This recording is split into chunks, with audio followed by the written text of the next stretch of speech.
Okay, I think we're ready to get started. Hello, everyone. Great to see you here this evening. We're really happy to be with you for this latest of our Gender and Policy Center webinars.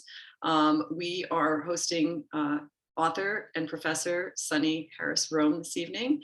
And before we get started, I just wanted to let you know, if you have any questions, you can put them in the Q&A function as we go along. But before we, and I guess that's all the housekeeping. Everybody's pretty good at Zoom these days. We know the drill by now.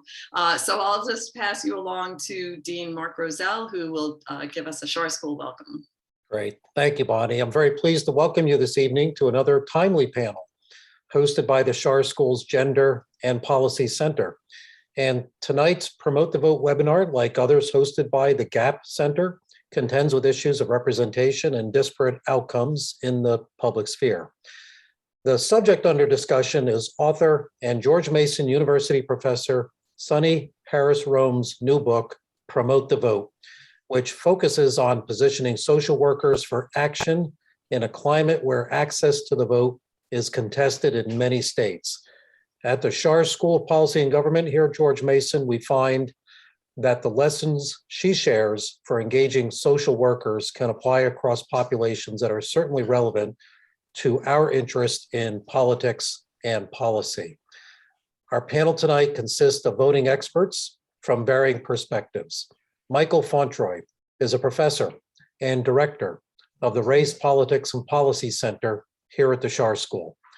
Andrew Garber joins us from the Brennan Center for Justice, where he is a fellow. And Charnel Herring is a member and former majority leader of the Virginia House of Delegates. And we are especially proud to say a Mason alumna and Schar Gender and Policy Center Advisory Board member. So I look forward to the discussion and will now turn things back over to Bonnie Stabile to get us started. Bonnie. Great. Hi there. It's great to see everyone. And we're going to start with Professor Rome talking about her book. And so, Sunny, can you give us an overview of the book and the main themes you had in mind when you were writing this book about promoting the vote, which seems to be very timely? Oh, I think you're muted, Sunny. Thank you. Thank you, Dr. Stabile. Thank you, Dean Roselle, and thanks to those of you who are listening. I actually want to start with a kind of confession, which is that I have for a long time had an interest in social policy and even spent a chapter of my career working as a lobbyist. But it wasn't until much more recently that instead of taking voting for granted, as I began to see how fragile the right to vote really can be, it's only recently that I started really paying attention. And it was that led me to write this textbook for social work. I believe, and I'm sure you agree, that we benefit as individuals, as communities, and as a democratic society when everyone who's eligible to vote and who wants to vote has the unfettered opportunity to do so. And that requires that we make voting as easy as possible. We are just living through crazy times, right? Our country is polarized, disinformation is everywhere, extremism is on the rise, and our elections are smack in the center of that storm. So it's becoming increasingly clear that we have to take action to protect our democracy, our democratic processes, including the right to vote. When we look at who votes in this country and at who doesn't vote, we see that some groups are better represented than others. People who are older, white, wealthy, and well-educated. And why does that matter? Well, lots of reasons, but to keep it simple, right, voting is a source of power. And policymakers respond to people who vote, not to people who don't. And in fact, there's a lot of research that shows the connection between who turns out to vote and the policies that result. So when turnout is highest among people who are white and wealthy, right, their interests are going to prevail, often to the detriment of others, particularly lower income people and people of color. The importance of the disparities in voter turnout rates are really compounded by the fact that voting is intergenerational. Children who grow up with parents who vote are more likely to vote themselves when they become adults. And so there really are long-lasting consequences when some groups turn out to vote in large numbers and others don't. So the question is, how do we explain these disparities, right? And some people choose not to vote, which is a discussion for another day. But many people are kept from voting. There are obstacles put in their way. They're dissuaded by policies and practices that make it harder to vote. And that is voter suppression. And voter suppression is real. So I want to sort of take us back to 2020 in the midst of the virus, the pandemic. A lot of states expanded how, when, and where people could vote. And as a result, voter turnout, right, was record-breaking all across the board.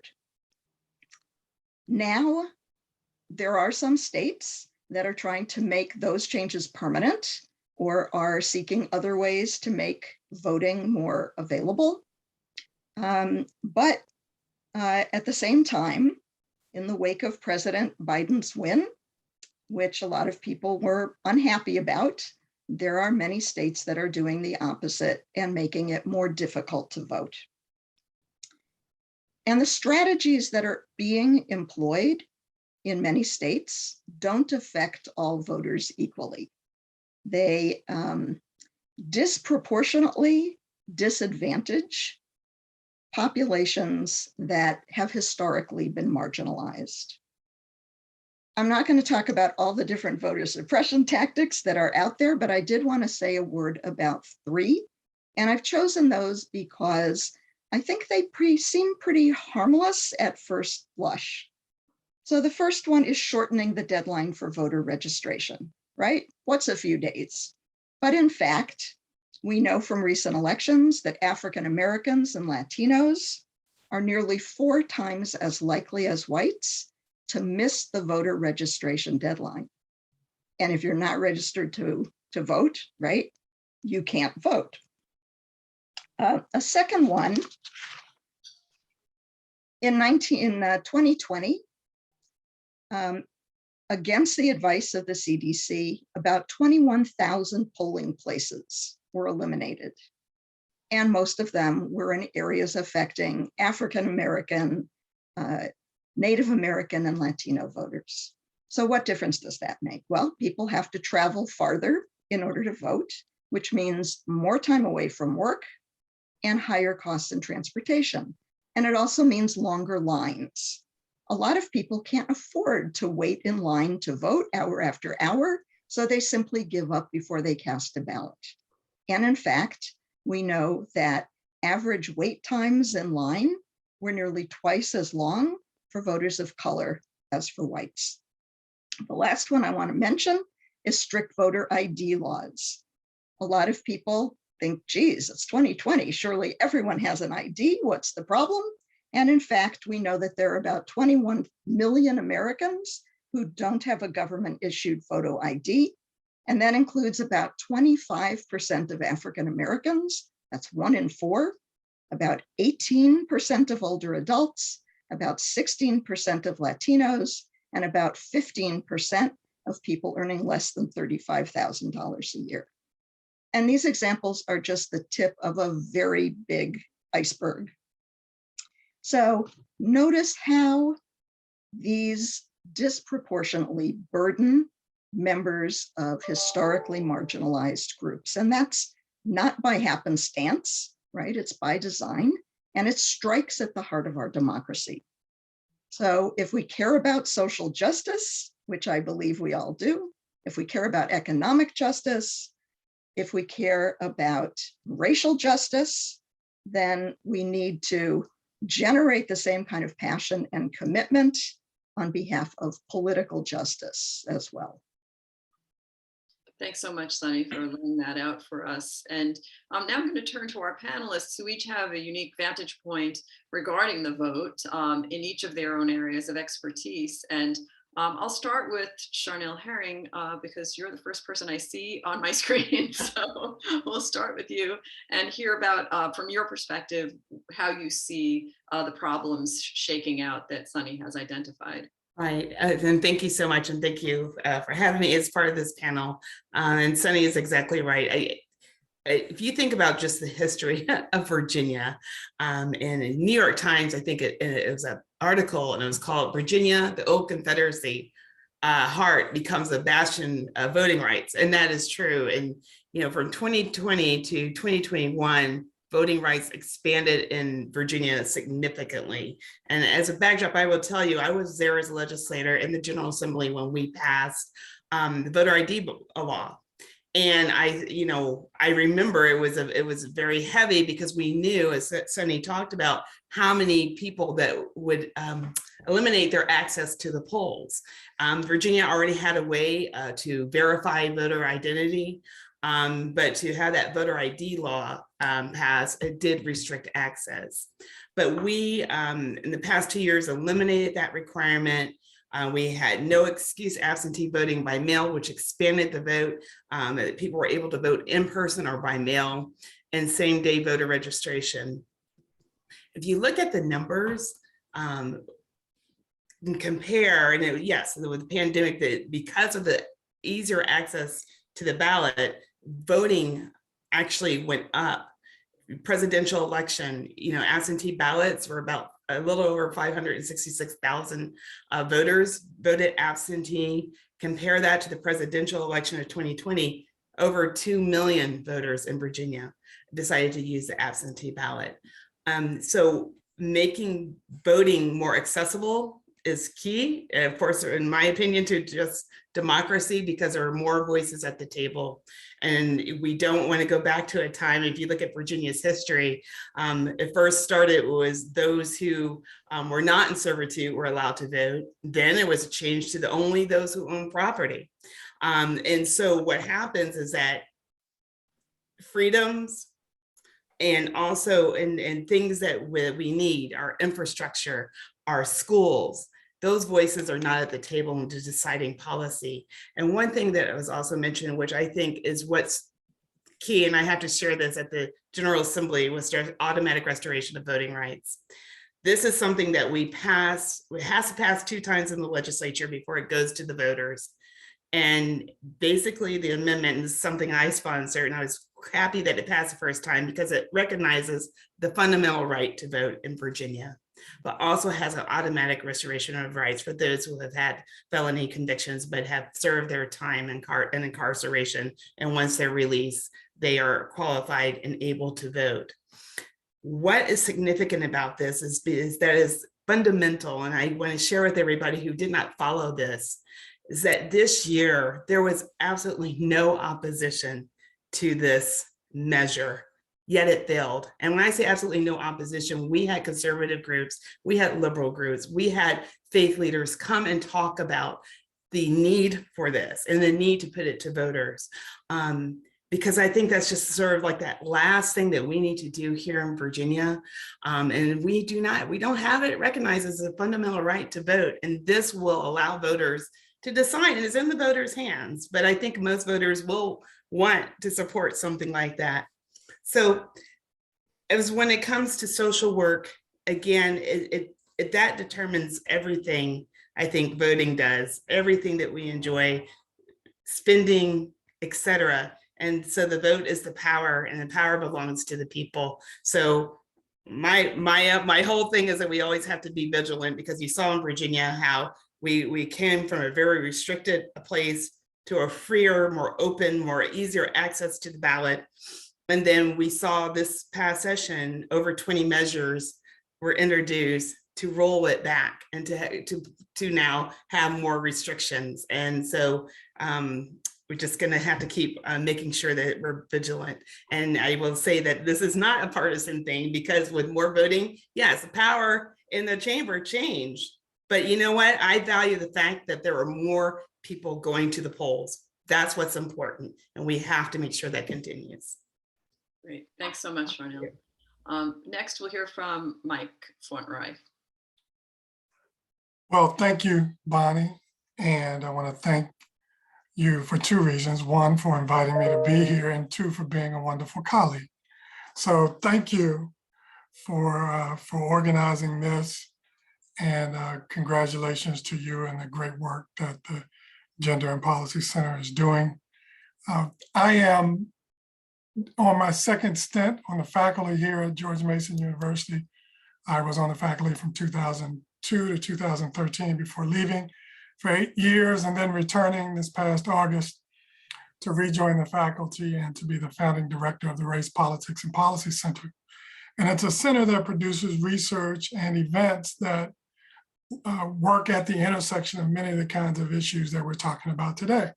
As we know, voting is racialized in this country in many ways, and some of the resistance that Chanel just mentioned and that Sunny has discussed a bit, and I trust Andrew will also, is fundamentally driven in many ways by race. And so we are going to be delving into some of those issues going forward, and I'm excited to be here in part because the work of the Gender Policy Center and the Race, Politics, and Policy Center, in my view, will be very complementary in that regard.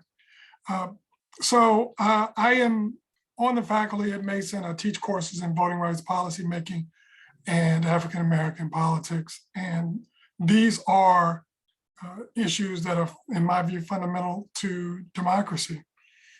I am focused on the intersection of theory and practice. And what better way to examine the democracy than to look at the theory and practice behind voting. Theoretically, we are a country that is a democracy focused on giving people a say in the operations of its government, and that say is exercised through the vote. Practically, however, in some respects, it is more difficult to vote than it should be, and we're going to delve into some of that as we go forward. But one of the early lessons I've learned with regard to voting is that, and this is a sort of tie into what Sunny mentioned earlier about how some people are kept from voting, and that is, you can always tell how important something is by the lengths to which some will go to keep you from having it. And when we talk about voting and the lengths to which people prevent or are otherwise working against access to the ballot, for some people, it raises a question, well, why is this so important? And that is because the power that has been alluded to earlier that comes with the vote. And I sort of phrase it this way: politics results in policies that impact people, right? And whether it's clean air, clean water, or any number of similar kinds of matters, there's a certain process that results in the election of people who put into practice public policies that impact all of us up and down the line. Some more so than others, but whether it's income, education, housing, healthcare, justice, or any other kind of issue, there are public policy concerns that come out of that that are impacted by who is voting and who isn't. So when you carve out or prevent certain segments of the electorate from being able to vote, and then you penalize them in some ways because they don't have access to certain kinds of education, income, housing, healthcare, or justice, then we create a vicious cycle that calls into question, in my view, the legitimacy and the continued sustenance of our democracy. And so I'm thinking about a few issues here. You know, the arc of time moves quickly, and it's easy to forget sort of the water crisis in Flint, Michigan, for example. But when you reflect on what happened in Flint, what you what you find out also is that elected officials made decisions about the allocation of public resources and the deferred maintenance on the public water system that created all of this sickness in its community ended up impacting people, right?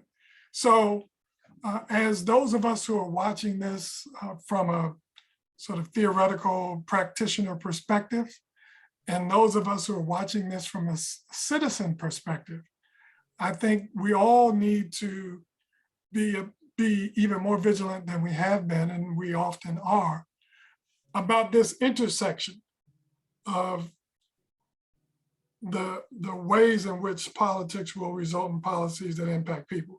If certain people can't vote, then they're not going to get favorable public policy or public policy that allows them to go as far as their ambitions and abilities will take them.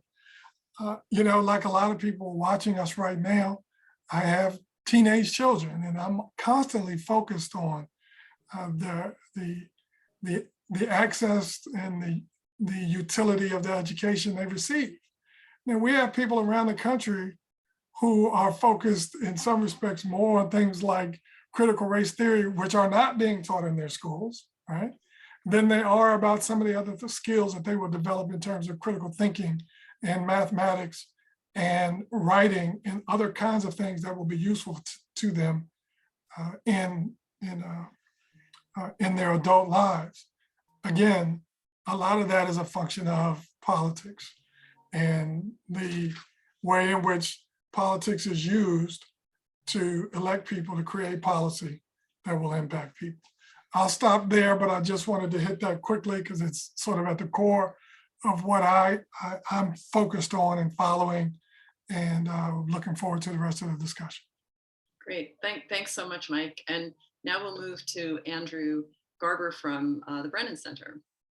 Thank you so much for having me and for organizing this really great panel. So as mentioned, I'm an attorney with the Brennan Center, which is a policy and legal aid organization, a little bit of a think tank, a little bit of a legal services provider. And we tend to focus a little bit less on the grassroots and the organizing at a local level and more on a national or some called grass tops policy work, which involves a lot of research and thinking, identifying what are the problems we're seeing across the country and what are some solutions we can come up with and help advocate for and implement. And so that involves a lot of work with local groups who are on the ground and understanding exactly what people are facing. And I think Michael made a really great point that sometimes when it comes to voting, it sounds theoretical, especially if you're someone who maybe has a driver's license and it's hard to grasp what it's like. When you hear about voter ID laws coming into place, I can understand the impulse to say, what's the big deal? These are things that really affect people who maybe, just to use that voter ID example, work 2 jobs, don't have a car, have family care obligations, and it can be a really big deal for people in that sense. So in terms of my vantage point on the state of voting rights in the country, the truth is that it's a difficult time for voting rights in a lot of ways for our democracy. We're facing what's really an unprecedented wave of voter suppression across the country. You know, country has a long history of voting rights being a fight and a struggle, and unfortunately not something that's been available to everyone. But we've really seen this last couple of years is historic in a not good way. Last year, we saw 19 states introduce or pass 34 laws that restrict access to voting, make voting harder in some way. Across 49 states, 440 bills that would make voting harder were introduced. It's an absolute epidemic. This year, it hasn't slowed down at all, even though we're still so early in the year. We've already seen 399 such bills be introduced, pre-filed, or carried over in 32 states, which means in far too many places, rolling back voting rights remain on the agenda in state houses. And as has been discussed, and we will, I'm sure, continue to discuss and need to continue to discuss, these policies disproportionately target historically underrepresented groups. And, you know, sometimes you hear these policies called the new Jim Crow, and people back and say it's nothing like 100 years ago when we had all white primaries and we had grandfather clauses. And while this is true in a literal sense, these are craftier and new ways that get at the same point. So for example, in 2020, in some states, we saw that mail balloting was used a lot more by Black voters than by white voters. And that was a change from how mail voting had been used in these places in previous elections. Well, wouldn't you know it, 2021 comes around, state legislatures reconvene, and a lot of them go after mail voting. And as Sunny said, shortening windows by which you can submit your mail ballot application, or putting extra hurdles so that they have extra reasons to reject a mail ballot application or the mail ballot itself. These aren't coincidences. And one of the big reasons this has been happening is the Supreme Court that we've had over the last decade has really gone after voting rights. And there's two cases I don't want to spend a lot of time talking about, but Shelby County in 2013 struck down part of the Voting Rights Act of 1965 that required states with histories of voting discrimination to have their voting law changes cleared by the Federal Department of Justice before they could go into effect.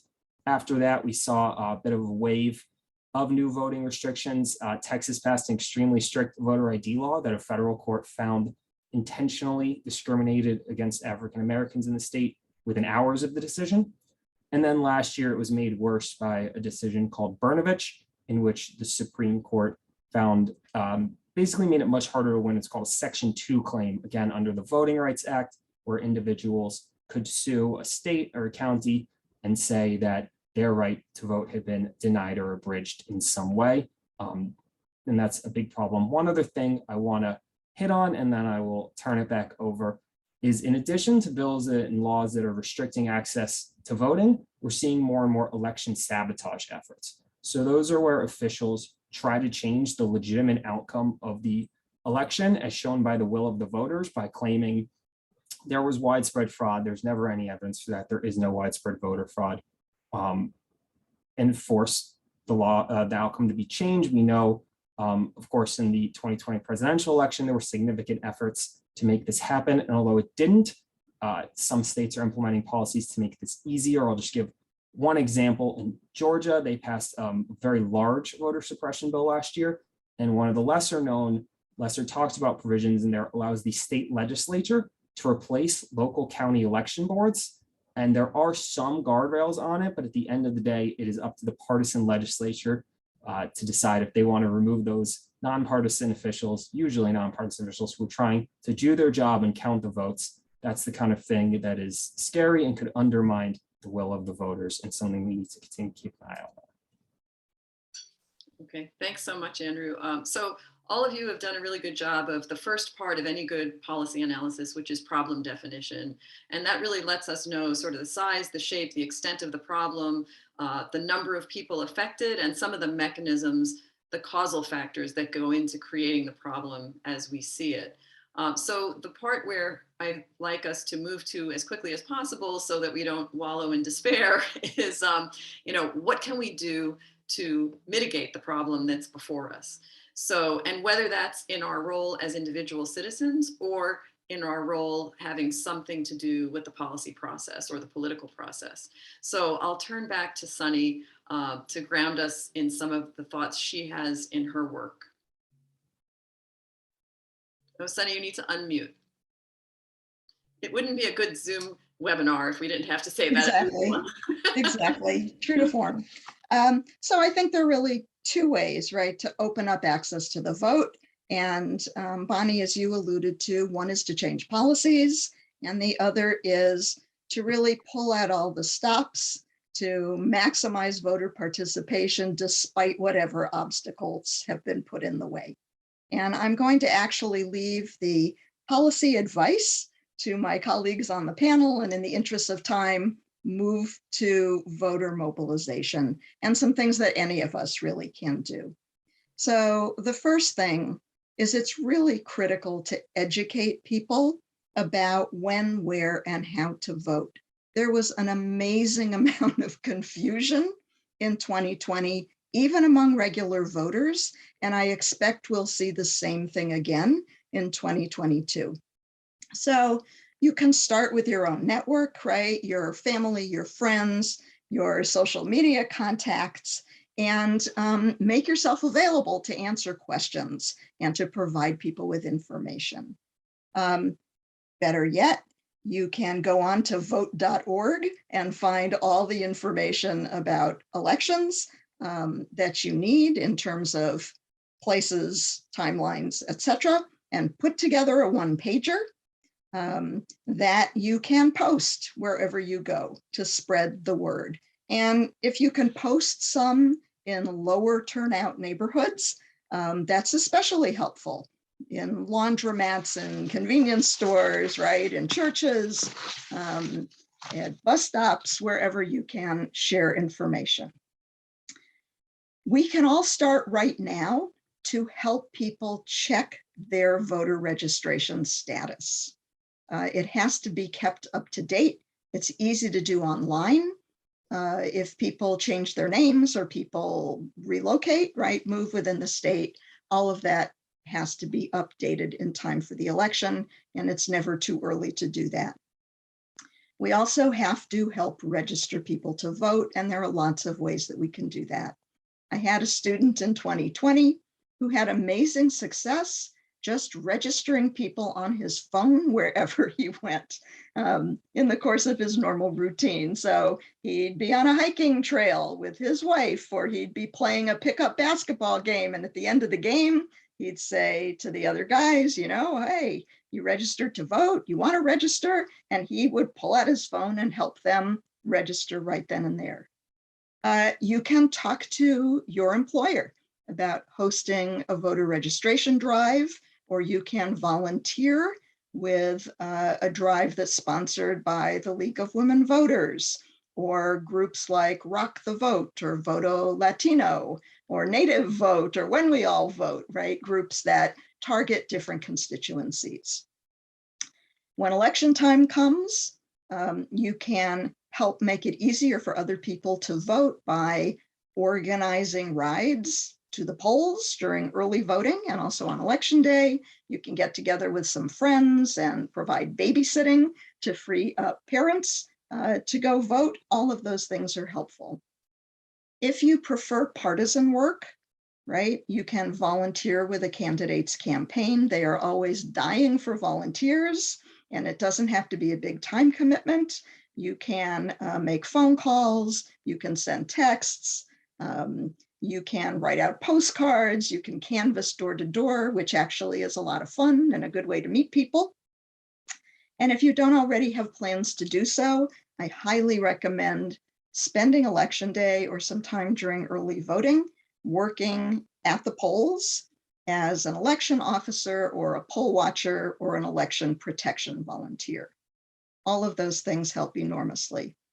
Before I pass the baton, I just wanted to mention some of the many other groups that face special obstacles to voting and put them on your radar. And I want to start with people who are experiencing homelessness, only 1/3 of whom are registered to vote, survivors of domestic violence who could compromise their safety by going to the polls or even registering, people who are transgender, right, whose official ID might not match their gender identity or expression, and people with disabilities, both mental and physical, fewer than half of whom vote. And these folks could especially use your help. So find some way, right, to get involved in educating people about the election, in registering voters, and in mobilizing people to vote. And it's one way that we can make sure we don't let these voter suppression efforts win. Thank you so much, Sunny. So we'll move to Charnel and hear your thoughts about, I'm gonna guess, policy mechanisms. I guess so, right? So it's to always be an advocate, always be an advocate for the vote. I mean, it's we've already heard why so much why it's important, and Professor Fonterrei talked about the crisis that happened in Michigan. It's a very good example, and I would like though to say, in your own space, be the advocate. I mean, be the advocate for policy. And when I say in your own space, Be it, for example, in Northern Virginia, there are a lot of high-rise buildings who and a lot of renters who don't have access to their elected officials coming in to just to talk about a session wrap-up, because the management thinks that's political, but those are their representatives and they have a right to hear from their representatives. So that's, for example, that's one thing. In your workspace, what is happening? Is your company want to be silent? I remember in Georgia when the voting restrictions happened and the legislation was passed, there was corporate responsibility. They spoke out.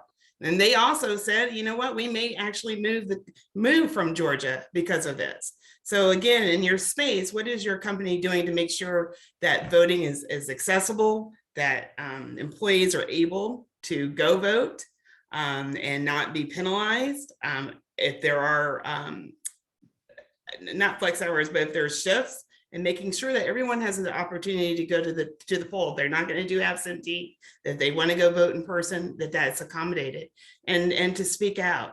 And then on policy, then I'm just going to have to put in a plug again for the restoration of voting rights, and recognizing in Virginia that voting is a fundamental right. It's just so important. And I think I would just suggest that everybody sort of get on board.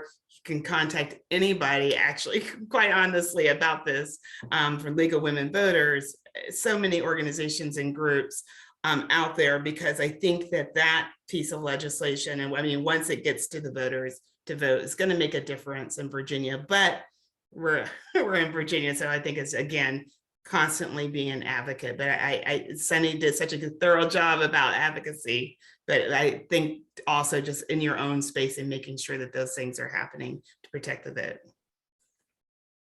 Thanks so much. So we'll move to back to Mike. Thank you.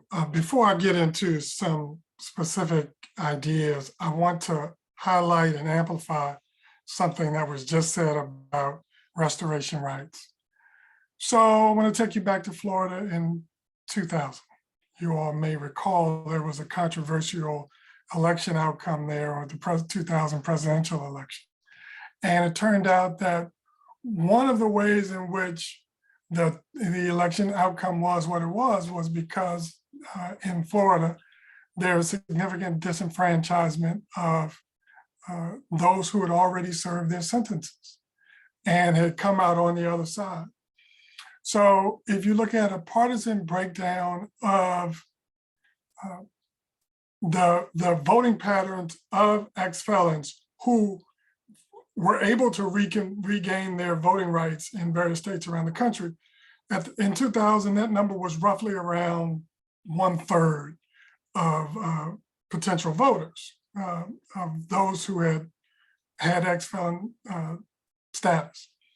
So if you look at 33% of the votes that were not cast in the 2000 election, and look at it from a racial, gender, and geography perspective in Florida, the 528 vote margin that occurred in Florida was far outweighed by the number of Black ex-felons who could not vote in Florida. And if they were able to vote at roughly the proportion that you saw around the country for ex-felons who could vote, then the 2000 election would have turned out completely differently. So when you want to know why some states work so hard to keep felons disenfranchised, this is the reason why. Right? We're talking about electoral outcomes. So the Black codes from which these disenfranchisement statutes started in the immediate post-Reconstruction period were created to keep Black people from voting. And what we've seen is an extension of that over time with some of these felon disenfranchisement laws that exist around the country. So the restoration rights, to which Janelle just mentioned, are so fundamentally critical to who gets to vote and what the outcome of elections might be. So I just want to say quickly back to what I said earlier, you can always tell how important something is by the extent to which some people will go to keep you from having it, right? And the ability to, the desire to keep ex-felons from voting, in my view, shows you just how important that potential voting block is in states that have hyper-incarcerated Black men in particular, but have just over-policed communities and have targeted communities with extra long sentences. So having said all, I just had to get that out because I just thought it needed to be said to sort of support what was said earlier. I am an educator, so for me, all of this begins with education. Now, education doesn't move mountains, but if it's done properly, it could potentially move people, or at least enough people to get involved that might not otherwise get involved. We have a badly degraded civic education system around the country. And most people don't understand the importance of voting, or think it's not as big of a deal, or believe things about voting that just aren't true. So I think we need a massive civic education plan. I'd also say that it's important to keep up to date with changes in registration rules around the country. Back to Florida. Florida is one of the states, I think Texas is also, that has really clamped down on voter registration drives. It's much more difficult to organize a voter registration drive in some states now in 2022 than it was 4 or 5 years ago. All right. So those of us who are interested in that component of promoting the vote, we need to be clear on what the new laws are in our states. It is difficult in some cases to even hold voter registration drives. Out-of-state people, for example, are precluded from going into Florida and doing a voter registration drive. And then one that I think is a little outside the box, and that is tax incentives. The tax structure incentivizes people to do all sorts of things that they might not otherwise do.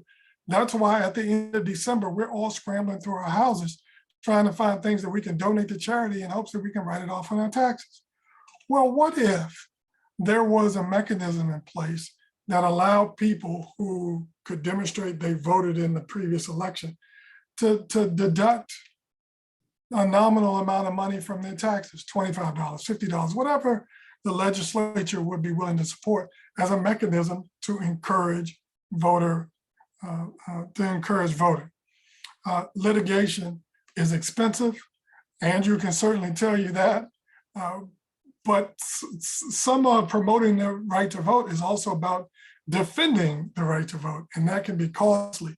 But we need to support the Brennan Center and other organizations like it that are at the forefront of the litigation strategies and the litigation campaigns around voter suppression. And then lastly, and this is more of an individual citizen thing, we really have to pay attention and participate in every election, not just those that are featuring candidates that we're really excited about. You know, the elections that decide whether or not school in a particular community will be renovated or rebuilt, you know, that's an off-year election more than likely. You know, I mentioned the water in Flint, and on the eastern shore of North Carolina, for example, where all of the poultry farms are, there's a tremendous amount of environmental damage being done to the communities that are nearby because of what's seeping into wastewater. And so, you know, these are kinds of things that we don't often discuss because we're more focused on presidential elections or gubernatorial elections, but we need to be focused on the elections all the way down to the grassroots. I'll stop there, but these are some of the things I'd like to put on individuals' minds because I think that they are potential opportunities to improve our current circumstances.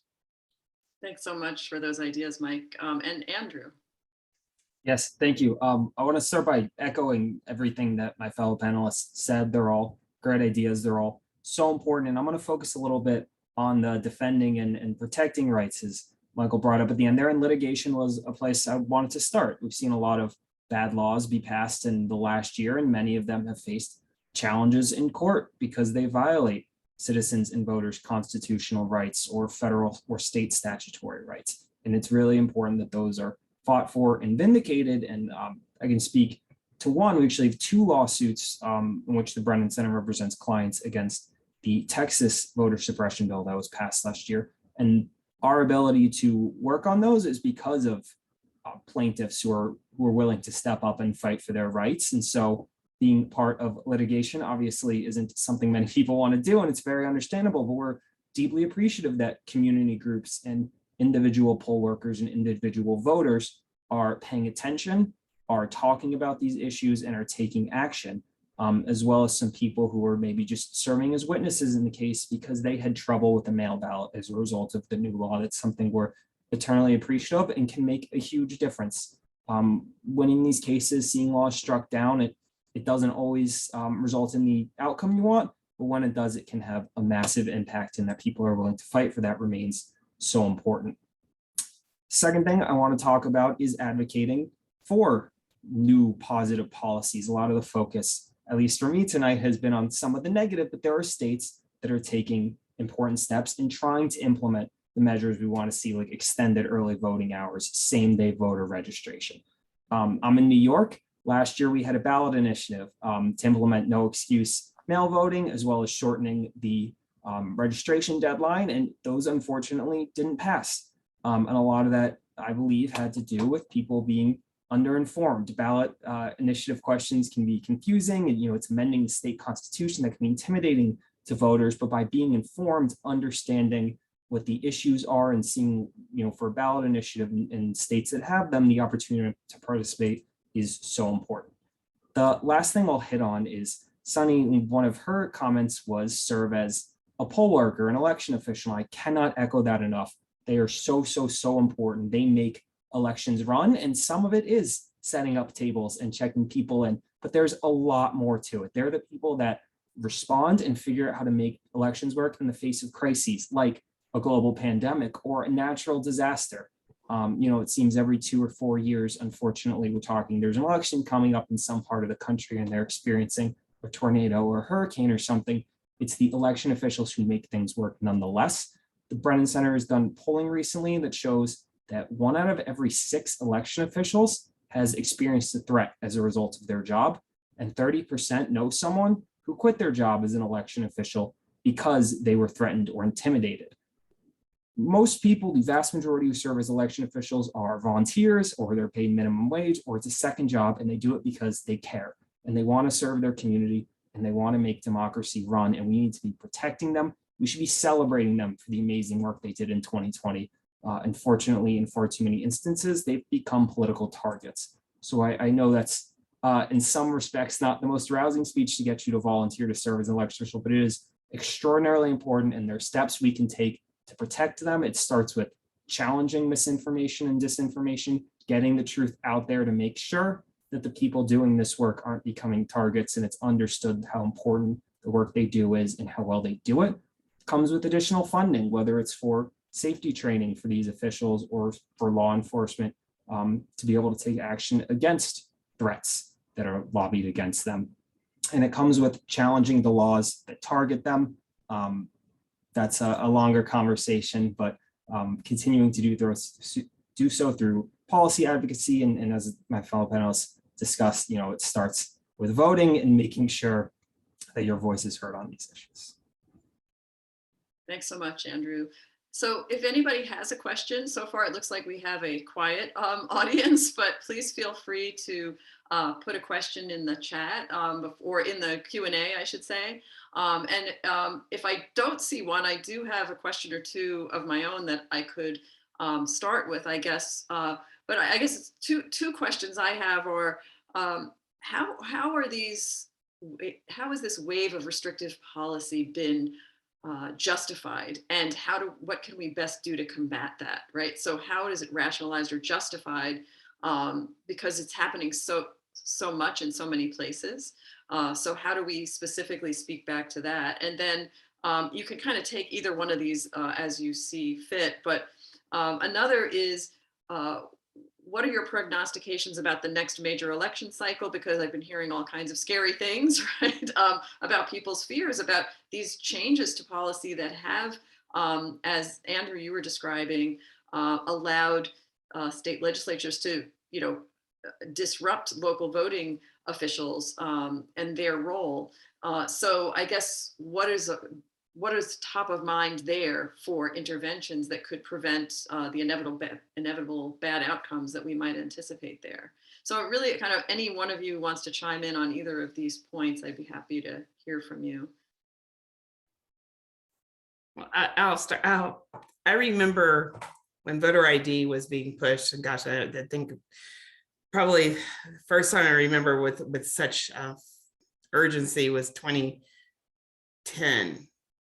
It was right after, well, not right after, but soon after Barack Obama was elected.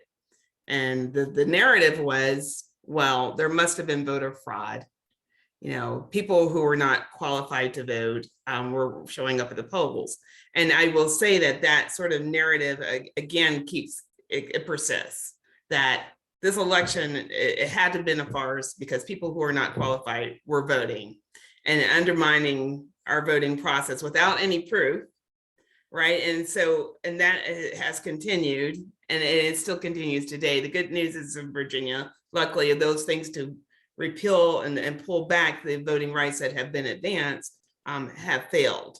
So why I say that's good news is one thing that voters like is consistency. There is no question that, you know, what they did for this last election cycle, this election cycle will be the same. So that, you know, but when we have this sort of backward and forward and flux and, you know, not knowing what do I need to take to the poll, it's going to change each year, that is a problem. And so that's why it's important that when those restrictions are lifted, they remain lifted. So that narrative, unfortunately, that they're unqualified, you know, people voting, that seems like that's going to always continue. And it's just because, and quite frankly, I don't care, people get mad at me. More people who used to not show up are now showing up. And unfortunately, there are some people who find that threatening. It shouldn't be. It's a good thing. It is to be celebrated. But some people find that threatening. So that, and I think that's why we keep seeing sort of those voting restrictions, because yes, policy changes. When there's more diverse voices at the table, policy changes. Think about it. When I was, you know, when my mom had me pay family leave, I'm sure was not the big talk of, on election flyers and, on campaign lit. But now that we have a more diverse voting electorate and women are voting more and more, we have those conversations. And so, and that some feel that it is a threat, and that's unfortunate. But again, more people voting is something to be celebrated, not restrictions. Right. Thanks, Charnel. Yeah, that's something that the idea about the narrative that justifies some of these repressive measures is something that I think about in my own work, which is that some people are not seen as qualified. The word qualification or competence comes up when thinking about historically subjugated groups, right? Whether they be women or people of color. And so they're just not seen as legitimate in the role of voter or of politician, actually, so that can really be problematic, because when something like that is raised and it resonates with people's pre-existing biases, it can really create problems, and people are not looking at the facts necessarily of the data that doesn't support that there's voter fraud, but that they're thinking about the suggestion that somebody not qualified has voted based on how they appear to them, really can carry the day as far as policy that gets made, the politics around that. Before I just want to see it, we do have a question from Barry Clendenin in the Q&A, and he was saying that he served as an election officer in Fairfax County from 2008 to 2020. So thank you, Barry. He was also a good citizen as a faculty member at George Mason. So he's asking, what voter ID requirement do you recommend? What kind of reliable voter ID do you recommend? Because he's seen these vicissitudes in different policies. Well, I think what we have in Virginia, where you can use various forms of ID to say you are who you are, or anything that violates the Constitution, I don't recommend. This photo ID, I do not recommend. Virginia, the only way when the Voting Rights Act was still in place and we passed this voter ID law, Virginia had to go through the expense of issuing photo IDs for individuals with the only once, to give them a free ID if they didn't have one. The reason why is it's unconstitutional. And the only way that we could pass constitutional muster was to do this. And the statistics show that basically this sort of, again, narrative that individuals are showing up and saying that they're who they are not to vote. It's so minimal. It's not. Let me. So I like to say, I'm very leery of anything where someone has to go through an expense, or older people who have been in nursing homes, who have been sick, their ID could have expired. And now, and I know there are some states that say if your ID is expired, you cannot use that to verify your identity, which is it's just really silly and absurd. So anything that's a barrier, that type of law is unnecessary. I think Virginia, though, does have plenty of ways that people can say who they are. We have used utility bills. We have used other things, and that's, I think, it's fine. But to have a photo ID law is just ridiculous, and it is intended to restrict not just on race, but age, older citizens, younger people. A lot of young people don't go run and get their driver's license anymore like we used to. So, and that's the truth. And so then you're taking younger people out of the voting pool. I know we're running short on time. I just want to jump in quickly with a couple of things. First, we need to begin with the understanding that it is illegal to vote as someone else, right? And I'm raising that point because this whole idea about needing an ID is a bit of a straw man, if you will, because it is intended to fix something that is already fixed, in that it is illegal to vote as someone else, right? So that's the first point. Second point is, this is one of the areas in which things get wonky around the country. So in the state of North Carolina, you need an official state-issued ID, but that does not include state-issued IDs for students at public colleges and universities. But in some states, a state-issued gun license would qualify, right? So there are this wild variance all over the country that needs to be harmonized if we really do want to make this better. But I just think, in my view, we don't even actually really need them, because there are already laws on the books to prevent people voting as someone else. As a last detail on this point, perhaps not a last detail, but another detail on this point, and this narrative that there's widespread voter fraud that needs to be countered, there absolutely isn't. And in fact, the average American is more likely to be struck by lightning than to commit voter fraud. It's exceedingly rare. The state of Texas, after the 2020 election, dedicated over 22,000 hours to investigating voter fraud. They found 16 instances of people making mistakes when they filled out an address form. That was it. Okay, well, see, facts matter and data matters, and that's why it's good to have that kind of information and to share it with others. So as Mike said, from the educator's point of view, we always think education should be a central part of the solution to any problem. And Sunny, I don't know if you have a last word, but I'd just like to thank you so much for writing this book and for giving us this opportunity to talk about promoting the vote and to hearing your insights.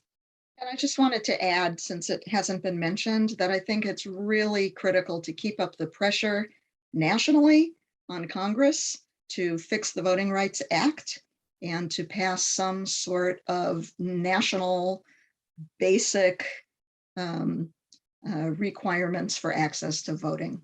And a lot of these things, of course, are going to require voting in order to have the right people in place to do this. But I think we really need to keep the pressure up for that. Okay, well, we're right at 7 o'clock. I'm very proud of us that we made it right on the money. So thank you so much to all of you for being here and sharing your expertise. Thank you to Sunny for writing this book at this timely moment. And we look forward to whoever's listening. Please come back and join us for our events at the Schar School of Policy and Government. We're always up for a good political, public policy, public administration dialogue. And we welcome you to join us virtually or in person at any time. So take care, everyone, and thank you all so much.